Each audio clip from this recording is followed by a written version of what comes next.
Hello दोस्तों, आज का सवाल है जैसे कि आप ऊपर देख सकते हैं कि निम्नलिखित में से कौन से वैज्ञानिक ने दो आवेशित कणों के बीच आकर्षण प्रतिकर्षण के बलों को नियम दिया था।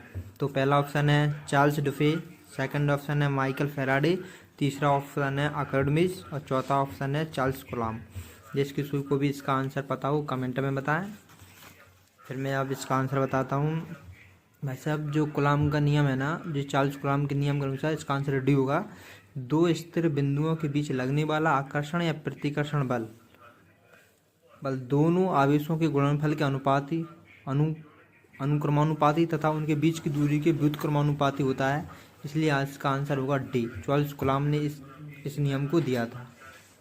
हेलो दोस्तों, आज का सवाल है जैसे कि आप ऊपर देख सकते हैं कि निम्नलिखित में से कौन से वैज्ञानिक ने दो आवेशित कणों के बीच आकर्षण प्रतिकर्षण के बलों को नियम दिया था। तो पहला ऑप्शन है चार्ल्स डुफे, सेकंड ऑप्शन है माइकल फैराडे, तीसरा ऑप्शन है आर्किमिडीज और चौथा ऑप्शन है चार्ल्स कूलॉम। जिस किसी को भी इसका आंसर पता हो कमेंट में बताएं। फिर मैं अब इसका आंसर बताता हूँ। भाई साहब, जो कूलॉम का नियम है ना, जो चार्ल्स कूलॉम के नियम के अनुसार इसका आंसर डी होगा।